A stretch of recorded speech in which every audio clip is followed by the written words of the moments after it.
f/0.95 lenses are a rare breed. f/0.95 lenses from the 1960s? Now that's just crazy.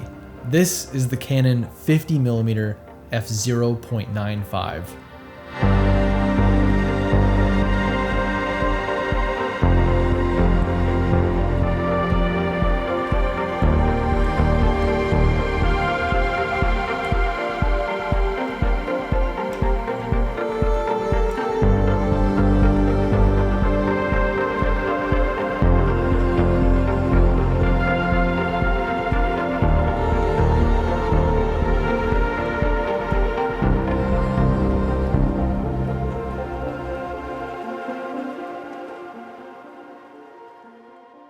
This lens was released in August of 1961, and at the time, it was the fastest photographic lens on the market. It is 4 times faster than the human eye. This lens was made for Canon rangefinder cameras, but it can easily be adapted to any mirrorless camera today. It uses a different mounting style than the M39 of other LTM lenses and is only compatible with Canon 7, 7S, and 7SZ cameras. The bayonet mount that this thing uses feels incredibly sturdy, which is good because the lens is quite beefy. These lenses are commonly converted to Leica M mount, but this one is still the original. Lately, they seem to be getting rehoused a lot for cinema use, like Zack Snyder recently used one to film most of the Army of the Dead movie. Love it or hate it, you cannot argue that that movie doesn't have a certain look to it. This lens uses an optical design of 7 elements in 5 groups with no aspherical elements and, to my knowledge, no thorium. Something kind of crazy with this lens is that to get it to work with the rangefinder cam, they had to shave off a chunk of the rear element. So, what happens when you combine one of the fastest vintage lenses ever made with one of the most sensitive modern digital sensors?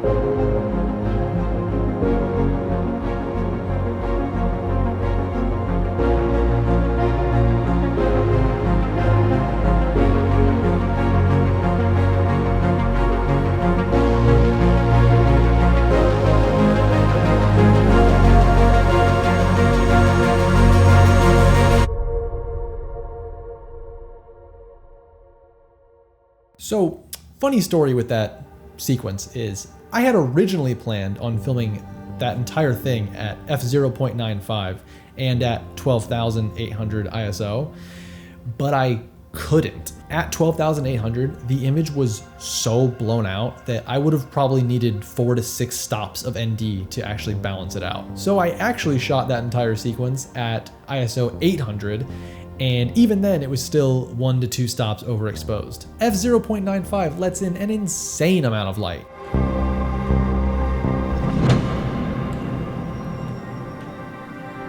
This lens is commonly referred to as the dream lens, and it's very clear to see why. Wide open, there's no other way of saying it, it's dreamy. It has this otherworldly glow to the images that it produces, and the background just seems to fade away into oblivion. I've heard quite a few people say that it's too soft and the 0.95 is almost a gimmick, but I don't necessarily agree. Wide open, this lens is definitely softer than it is closed down, but that's the same with every lens.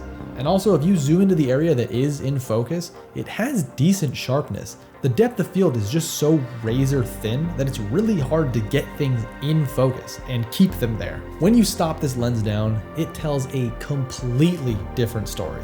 Even at f1.4, this lens immediately bites down and has way more contrast and sharpness. This lens is almost 2 lenses in one. If you want that really sharp, clean look, you can shoot it from 1.4 onward. And if you want that dreamy glow, shoot it wide open.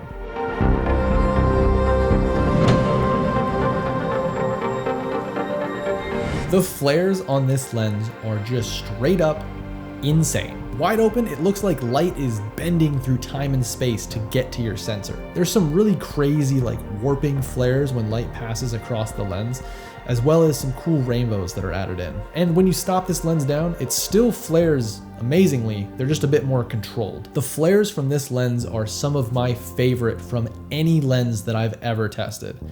And I've tested a lot.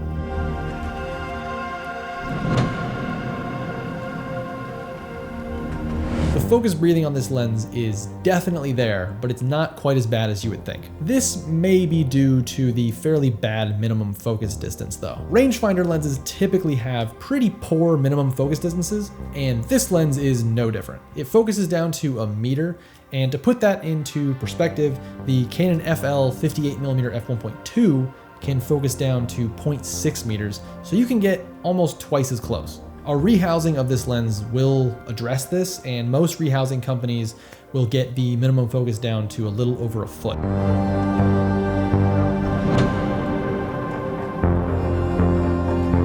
There's no way of getting around it. This lens is expensive. It's fast, it's rare, and it's popular. So in turn, it's pricey. In mint condition, this lens typically sells for around $2,500, and a Leica M-mount converted version will be up into the 3,000s. There are some potential alternatives to this lens though, like the Canon LTM 50mm f1.2 is a popular choice. It has a similar look wide open, just not as pronounced, as well as the Canon 58mm f1.2 that I use in my Canon FL set. That has, to me, a very similar image with its own character mixed in. This lens has an insane look to it wide open, and at times I actually found it to be a bit much, but then other times it suited the shot perfectly. This is a very subjective lens, especially for the price. But then again, it is a piece of photographic history.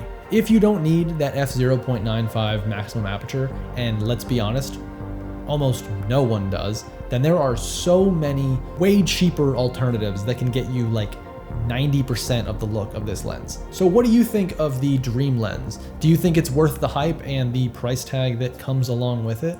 I would love to hear your thoughts down in the comments below. Anyway, that is going to do it for today's video.